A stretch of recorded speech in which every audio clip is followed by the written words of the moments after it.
Tomahawk missile को reverse engineering करके बनाया। मतलब क्या है आपको कहने का कि हमारे पास ये साइंस की ये कैपेबिलिटी नहीं थी?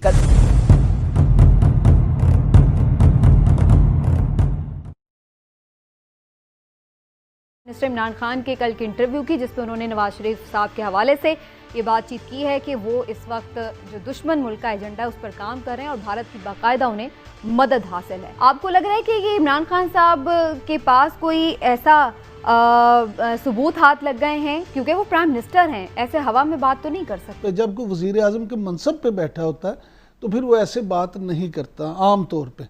अब अगर इमरान खान साहब इतने डिटरमिन होकर ये बात कर रहे हैं तो उनको अवाम के सामने ये बात भी ज़रूर लानी चाहिए क्या वाकई उनके पास इस बात का सबूत है, क्योंकि बड़ा एक संगीन इल्ज़ाम है। ये किसी पे भी लगाया जाए तो ये इसके बड़े संगीन नताइज हो सकते हैं।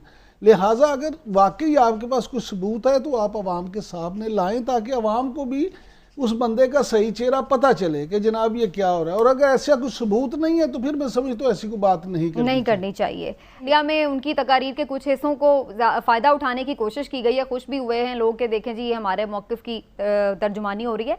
लेकिन क्या इसका मतलब ये है कि हम ये समझ लें कि ये इंडिया के कहने पर ही हो रहा है, या ये महज इत्तेफाक है कि उनकी किसी बात को इंडिया से फ़ायदा मिल रहा है?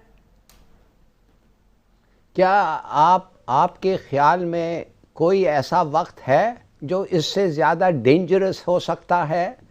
क्या आप समझते हैं कि जंग पाकिस्तान और इंडिया का साथ इज़न्ट इट लाइकली? क्या आप नहीं समझते ये होने वाला है? बहुत लोग कह रहे हैं, न्यूट्रल लोग कह रहे हैं कि किसी वक्त छिड़ सकता है और कहते हैं होगा, और मैं भी समझता हूँ जंग होगा और मैं हर वक्त ये कहता रहा हूँ। क्या आप समझते हैं कि नवाज शरीफ के जो हरकतें हैं वो ऐसे हैं कि उस पर कोई सस्पिशन नहीं आता, शक नहीं पड़ता? एक आदमी जो मुसलमानों का कातिल है, आप उसको शादी पे बुलाते हैं, आपके पोते पे की शादी पे आप बुलाते हैं। आप जाते हैं हिंदुस्तान और वो आपको कहता है कि हुर्रियत से मत मिलो, जो हर प्राइम मिनिस्टर मिलता है, और आप उसको नहीं मिलते हैं हुर्रियत से, कश्मीरियों से। वो क्यों आप कर रहे हैं? क्या आप समझते हैं ये जिंदाल के साथ जो आपके खुफिया बातें होते हैं, मरी में होता है या दिल्ली में होता है या लंदन में होता है, क्या वो ये एक प्योर एक्सीडेंट है?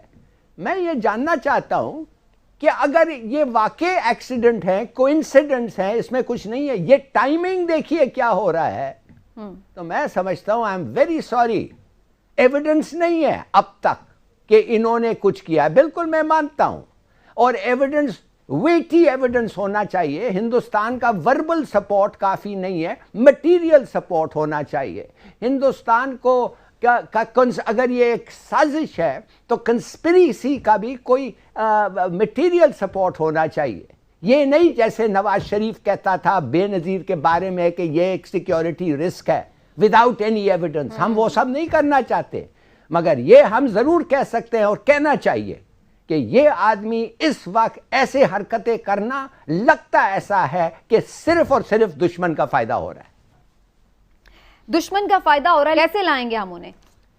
देखिए, आप मेहरबानी से ये छोटी छोटी बातें रिसीव नहीं करवा रहे हैं। सबको पता है, दुनिया को पता है कि वारंट सर्व होना है और वारंट को वो सर्व नहीं करने दे रहा है, तो रिसीट विसीट की ये छोटी बातें आप भूल जाएं। मैं आपको 2-3 चीज़ बताता हूँ, बड़ी ज़रूरी है। एक चीज़ ये कह रहे हैं कि इमरान खान का ख्याल ये है कि ब्रिटिश गवर्नमेंट कोऑपरेट करेगी। ये प्रीति पटेल नाम सुना है? प्रीति पटेल वो लंदन इंग्लैंड की इंटीरियर मिनिस्टर है।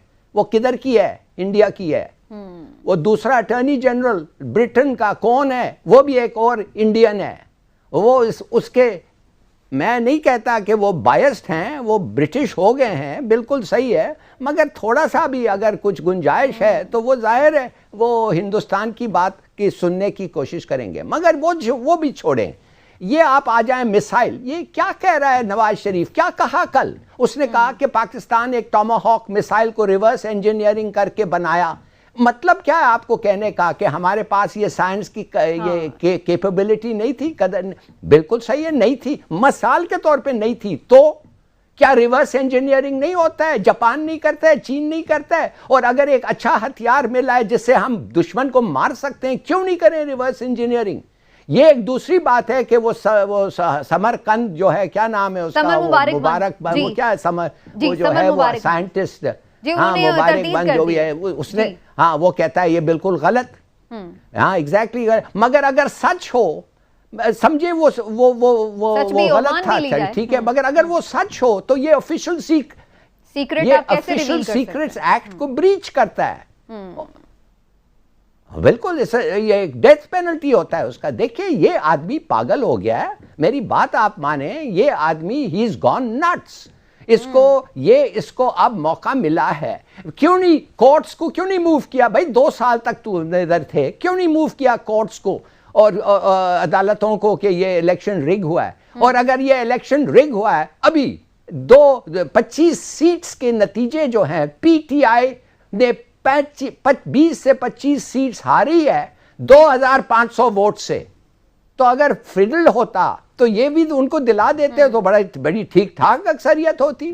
बात असल ये है कि ये आदमी डेस्परेट हो गया है। और माफ करिए, जैसे बांग्लादेश के वक्त उन्होंने कहा अगर मुझे हुकूमत नहीं मिलती है, भाड़ में जाए मुल्क आधा हो जाए, यही एक इन लोगों में दिमाग में है। अगर मैं if I can't rule, to hell with the country. ठीक, प्राइम मिनिस्टर साहब बहुत ज्यादा सीरियस है इस इशू को लेके। देखिए बात यह है कि जिस तरीके से जो नैरेटिव वो बयानिया जो बना रहे हैं, वो पाकिस्तान की फौज को डायरेक्ट टारगेट कर रहे हैं। और फौज को टारगेट करना जो है वो, और बाहर जो है वो किसका ये मुफाद है? तो ये मुफाद वाय हिंदुस्तान के और तो किसी का मुफाद नहीं है। तो जाहिर है कि जब उनका बयानिया उससे मिलता है, और फिर आप देखिए कि जो हिंदुस्तान का जो सोशल मीडिया है, वहाँ का जो फॉर्मल मीडिया है, वो किस तरह से सपोर्ट दे रहा है मरियम नवाज और नवाज शरीफ के इस बयानिए को। तो जब आपके सामने है चीज, तो आप क्या कहेंगे कि नहीं ये उसका नहीं है।